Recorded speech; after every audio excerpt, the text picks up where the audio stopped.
कभी सोचा है कि क्यों ऑफिस की दो टीमों में हमेशा खींचतान रहती है, या फिर क्यों दो पड़ोसियों की छोटी सी बात इतनी बड़ी लड़ाई बन जाती है? ये जो हम बनाम वे वाली सोच है ना, ये हमारी जिंदगी में हर जगह है। और ये कोई गड़बड़ नहीं, बल्कि हमारे इंसान होने का एक बहुत ही बुनियादी हिस्सा है। आज हम इसी मनोविज्ञान की गहराइयों में उतरेंगे। हम उन छिपे हुए दिमागी नियमों को समझेंगे जो बताते हैं कि हम ग्रुप्स क्यों बनाते हैं, क्यों हम उनके लिए जान तक देने को तैयार हो जाते हैं, और सबसे जरूरी बात, इस टकराव को हम बेहतर तरीके से समझ और संभाल कैसे सकते हैं। और देखिए, यही सबसे बड़ा सवाल है। ये जो एक अजीब सी, कभी कभी पागलपन भरी वफादारी होती है अपने ग्रुप के लिए, ये आती कहाँ से है? हमने देखा है लोगों को किसी क्रिकेट टीम के लिए या किसी मोबाइल ब्रांड के नाम पर लड़ते हुए। बाहर से देखने में ये चीज़ें बहुत मामूली लगती है ना, लेकिन इनके पीछे जो मनोवैज्ञानिक ताकतें काम कर रही हैं वो बहुत गहरी हैं। और कमाल की बात यह है कि ये हमारे अंदर कोई खराबी नहीं है, ये हमारे विकास का, हमारे एवोल्यूशन का एक हिस्सा है। और यही इस पूरी कहानी का सार है। इस टकराव को समझने के लिए हमें यह मानना होगा कि किसी ग्रुप का हिस्सा बने रहने की जो हमारी ज़रूरत है वो इतनी गहरी है कि कभी-कभी ये जिंदा रहने की हमारी अपनी इच्छा से भी ज़्यादा मजबूत हो जाती है। यही वो ताकत है जो इंसानों को एक साथ लाकर चांद पर भेज देती है, और यही वो ताकत है जो भयानक युद्धों का कारण भी बनती है। ये एक दोधारी तलवार है, और आज हम इसके दोनों पहलुओं को करीब से देखेंगे। तो चलिए देखते हैं कि हम इस सफर में कहां-कहां जाएंगे। सबसे पहले हम समझेंगे हम का कोड, मतलब ये हम और वे वाली भावना बनती कैसे है। फिर हम देखेंगे कि इन ग्रुप इंजन कैसे काम करता है, जो हमें आपस में जोड़ता है। उसके बाद हम इसके स्याह पक्ष को देखेंगे कि हमारा दिमाग अपने ग्रुप से बाहर के लोगों को कम आंकने क्यों लगता है। वहां से हम उन कदमों को समझेंगे जो सीधी दुश्मनी की तरफ ले जाते हैं। और आखिर में हम एक बहुत ही प्रैक्टिकल रणनीति की बात करेंगे, जिससे इस सामाजिक भूल भुलैया में रास्ता खोजा जा सकता है। तो चलिए बिल्कुल शुरुआत से शुरू करते हैं, उस बेसिक कोड से जो हमारे अंदर लिखा हुआ है।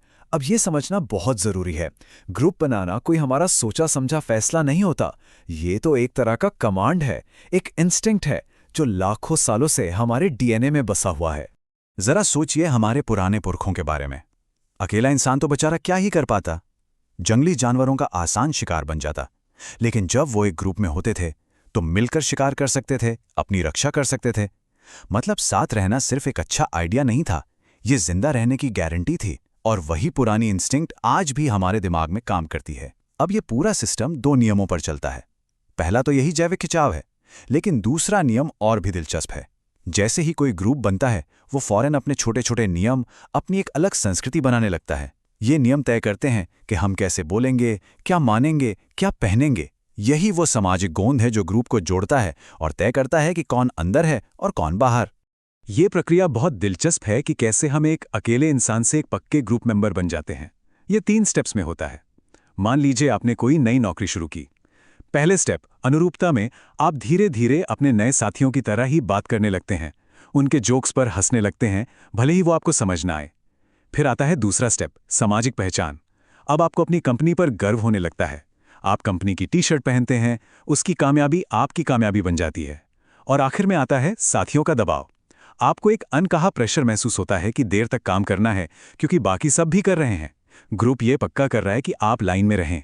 और ये सारी प्रक्रिया हमारे दिमाग में एक बहुत ही साफ ब्लैक एंड व्हाइट दुनिया बना देती है। इसके लिए जापानी भाषा में 2 बहुत अच्छे शब्द हैं, नाइशुदान और गाइशुदान। नाइशुदान मतलब आपका इन ग्रुप, ये हम हैं। और यहाँ एकता का मतलब सिर्फ एक दूसरे को पसंद करना नहीं है। ग्रुप इसे लागू करता है ताकि सब एक जैसा सोचें, एक जैसा काम करें। और फिर बाकी सब लोग, वो है गाइशुदान यानी आउट ग्रुप, वे। ये एक बहुत ही आसान सा दिमागी बंटवारा है, लेकिन यही वो लकीर है जहां से हर तरह के झगड़े की शुरुआत होती है। ठीक है, तो अब जरा इस नाई शोधान यानी इन ग्रुप के अंदर झांक कर देखते हैं।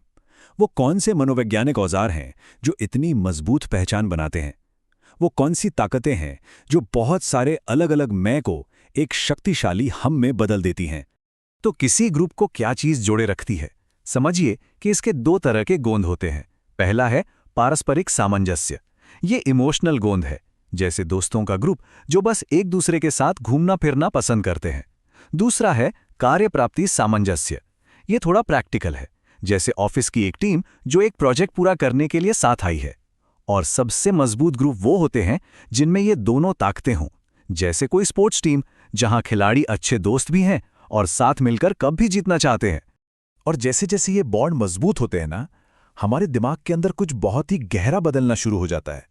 इसे कहते हैं सामाजिक पहचान। ये वो पॉइंट है जहां आपकी खुद की कीमत सिर्फ इस बात से नहीं होती कि आप कौन हैं, बल्कि इस बात से होती है कि आप किन ग्रुप्स का हिस्सा हैं। जब आपकी पसंदीदा टीम जीतती है तो आप ये नहीं कहते कि वो जीते, आप कहते हैं हम जीत गए। धीरे धीरे आपका मैं एक बड़े हम का हिस्सा बनने लगता है। और अगर आप इस चीज को इसके एक्सट्रीम लेवल पर ले जाएं तो एक ऐसी हालत आती है जिसे आइडेंटिटी फ्यूजन कहते हैं, मतलब पहचान का घुल जाना। ये वो स्टेज है जहां आपके और ग्रुप के बीच की लकीर पूरी तरह से मिट जाती है। और जब ऐसा होता है तो आपके ग्रुप पर किया गया कोई भी हमला आपको एक पर्सनल अटैक लगता है। किसी नेता के कट्टर समर्थक को देख लीजिए, नेता की बुराई करना मतलब उनकी अपनी बेइज्जती करना है। एप्पल और एंड्रॉयड वाले ऐसे लड़ते हैं जैसे उनके फोन की नहीं, उनके परिवार की बुराई हो रही हो। आपका दिमाग सचमुच इसे एक सीधा शारीरिक हमला मानता है। यही वो इंजन है जो एक सैनिक को अपने साथियों के लिए जान देने पर मजबूर कर देता है।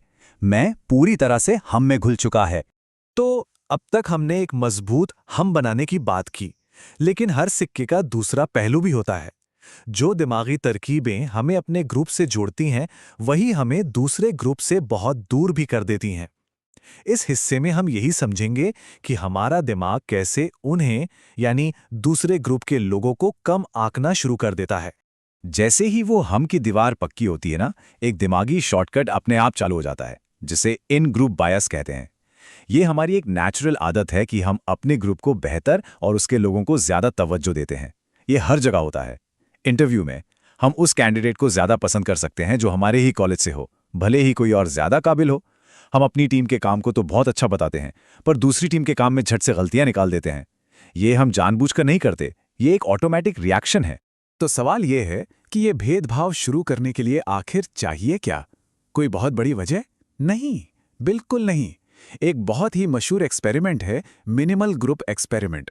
इसमें रिसर्चर्स ने कुछ अनजान लोगों को बुलाया और उन्हें एक बिल्कुल ही बेमतलब की चीज पर 2 ग्रुप में बांट दिया, जैसे कि तुम्हें कौन सी पेंटिंग ज्यादा पसंद है, बस। और फिर भी जब उन्हें चुपचाप पैसे बांटने को कहा गया तो लोगों ने लगातार अपने ही ग्रुप के लोगों को ज्यादा पैसे दिए। इसका नतीजा चौंकाने वाला है। हमारा दिमाग हम और वे बनाने और हम का साथ देने के लिए हमेशा तैयार बैठा है, वजह चाहे कितनी भी छोटी क्यों ना हो। लेकिन सवाल यह है कि हम ऐसा करते ही क्यों हैं? इसके पीछे एक थ्योरी है जो कहती है कि ये एक तरह का सोशल इन्वेस्टमेंट है। अपने ग्रुप के लोगों से अच्छा बर्ताव करके हम एक तरह से अपनी जगह पक्की कर रहे होते हैं। ये एक सोशल इंश्योरेंस पॉलिसी की तरह है। हमें लगता है कि आज हम इनकी मदद करेंगे तो कल जब हमें जरूरत होगी तो ये हमारी मदद करेंगे। लेकिन इसमें एक शर्त है, ये पॉलिसी सिर्फ और सिर्फ हमारे अपने क्लब के मेंबरों को ही कवर करती है। तो जैसे जैसे हम अपने ग्रुप को अच्छा समझते जाते हैं, वैसे वैसे हम दूसरे ग्रुप को दिमागी तौर पर गिराते भी जाते हैं। और इसका एक तरीका है आउट ग्रुप होमोजेनिटी बायस। इसका मतलब है हमें अपना ग्रुप तो बहुत अनोखे दिलचस्प लोगों से भरा लगता है, लेकिन दूसरा ग्रुप वो हमें एक जैसा ही दिखता है। वे सब बस वो लोग बन जाते हैं। दिल्ली वाले ऐसे होते हैं या मुंबई वाले वैसे होते हैं। हम ये भूल जाते हैं कि उस ग्रुप में भी लाखों अलग अलग इंसान हैं। ये एक बहुत खतरनाक दिमागी कदम है, क्योंकि एक बेचेहरे झुंड से नफरत करना अलग अलग इंसानों से नफरत करने से कहीं ज्यादा आसान होता है। ठीक है, तो अब तक हमने सारे टुकड़ों को अलग अलग देखा है। ग्रुप बनाने की आदत, पहचान का घुलना और दिमागी भेदभाव। अब वक्त है इन सबको जोड़ने का। अब हम उस साफ सुथरे एक एक करके चलने वाले रास्ते को देखेंगे जो सिर्फ एक ग्रुप का हिस्सा होने से शुरू होकर खुली दुश्मनी तक पहुंचता है। ये स्लाइड एक तरह से पूरा मनोवैज्ञानिक रोड मैप है। सोचिए, ये डोमिनो का सेट है। एक गिरा तो बाकी सब अपने आप गिरते चले जाएंगे। सब कुछ शुरू होता है एक मामूली सामाजिक पहचान से कि मैं इस ग्रुप का हिस्सा हूं। फिर आता है समूह सामंजस्य। हम अपने लोगों से जुड़ाव महसूस करते हैं। इस जुड़ाव की वजह से इन ग्रुप बायस चालू हो जाता है। हम उनका पक्ष लेने लगते हैं। कुछ मामलों में ये पहचान संलयन बन जाता है, जहां ग्रुप खुद से भी बड़ा हो जाता है। फिर हम दूसरे ग्रुप को आउट ग्रुप होमोजिनिटी बायस से देखते हैं, जहां वो सब एक जैसे दुश्मन लगते हैं। और जब कोई दुश्मन जैसा लगने लगे तो फिर भेदभाव और नफरत का दरवाजा खुल जाता है। हर कदम अगले कदम को दावत देता है। लेकिन यहां एक बहुत जरूरी बात है। ये सारा मनोवैज्ञानिक सेटअप हमारे दिमाग में चुपचाप पड़ा रह सकता है। इसे खुली दुश्मनी में बदलने के लिए एक बाहरी चिंगारी चाहिए होती है। रियलिस्टिक कॉन्फ्लिक्ट थ्योरी कहती है कि ये चिंगारी तब लगती है जब 3 शर्तें पूरी होती हैं। पहली, दोनों ग्रुप लगभग बराबर के हों। दूसरी, वो एक ही जगह पर हों। और तीसरी, सबसे ज़रूरी शर्त, उनके बीच ज़ीरो सम कॉम्पिटिशन हो। मतलब ये सोच कि एक की जीत का मतलब दूसरे की हार ही है। जब ये तीनों चीज़ें एक साथ आ जाती हैं, जैसे ऑफिस में 2 टीम्स एक ही प्रमोशन के लिए लड़ रही हों, तो हमने जो दिमागी टाइम बॉम्ब बनाया था वो आखिरकार फट जाता है। तो हमने प्रॉब्लम तो समझ ली, उसकी जड़ों तक पहुंच गए। अब सबसे बड़ा सवाल, हम करें क्या? इस आखिरी हिस्से में हम थ्योरी से निकलकर प्रैक्टिस पर आएंगे। हम एक ऐसी पर्सनल स्ट्रैटेजी पर बात करेंगे जो हमें इस बहुत ही उलझी हुई सामाजिक दुनिया में रास्ता खोजने में मदद कर सकती है। चलिए एक क्लासिक एक्सपेरिमेंट से शुरू करते हैं जो हमें थोड़ी उम्मीद देता है। इसे रॉबर्स केव एक्सपेरिमेंट कहा जाता है। इसमें रिसर्चर्स ने कुछ लड़कों को एक समर कैंप में 2 ग्रुप्स में बांट दिया और बस कुछ ही हफ्तों के अंदर उनके बीच जबरदस्त नफरत पैदा कर दी। वो एक दूसरे के झंडे जला रहे थे, एक दूसरे के कमरों में तोड़फोड़ कर रहे थे। सुनने में ये बड़ा डरावना लगता है ना? लेकिन इसका सबक वो बहुत पावरफुल है। ये साबित करता है कि ये जो मजबूत ग्रुप वाली पहचान है, ये अक्सर बनावटी होती है। और अगर इसे इतनी जल्दी बनाया जा सकता है, तो इसका मतलब है कि इसे तोड़ा या बदला भी जा सकता है। उस एक्सपेरिमेंट में बाद में रिसर्चर्स ने एक ऐसी मुश्किल खड़ी कर दी जिसे सुलझाने के लिए दोनों ग्रुप्स को मिलकर काम करना पड़ा, और देखते ही देखते दुश्मनी दोस्ती में बदल गई। मतलब ये जो लकीरें हैं, ये पत्थर की नहीं, रेत की बनी है। तो जब आप किसी ग्रुप के झगड़े में फंस जाएं तो आपकी क्या रणनीति होनी चाहिए? सबसे ताकतवर चीज जो आप कर सकते हैं वो है अपनी सोच को एक पार्टिसिपेंट यानी भागीदार से बदलकर एक शांत ऑब्जर्वर यानी पर्यवेक्षक की बनाना। इसका मतलब है कि आप गुस्से और डर की लहर से एक कदम पीछे हटें और देखें कि असल में हो क्या रहा है। ऑब्जर्वर होने का मतलब चुप रहना नहीं है। कभी कभी माहौल बनाए रखने के लिए आपको बाहर से ग्रुप के साथ चलना पड़ सकता है, आपको एक भूमिका निभानी पड़ सकती है। लेकिन असली खेल ये है कि आप अपने अंदर की शांति और अपने उसूलों को ग्रुप के शोर में डूबने ना दें। अपने अंदर के हिस्से को हमेशा बचाकर रखें। और बस यही हमें इस पूरी कहानी के आखिरी नियम तक ले आता है। ये एक आदत है, एक जागरूकता है। ये अपने अंदर और दूसरों के अंदर काम कर रही इन शक्तिशाली ताकतों को पहचानने की कला है। एक ऑब्जर्वर बने, जब जरूरी हो तो साथ चलें, लेकिन अपनी अंदरूनी शांति और अपनी असल पहचान को उस पल की गर्मी में कभी न खोएं। यही तरीका है ना सिर्फ ग्रुप के झगड़ों से बचने का, बल्कि उन्हें सफलतापूर्वक पार करने का। तो अब सोचने का वक्त है, अपने ग्रुप में आप एक भागीदार हैं या एक ऑब्जर्वर?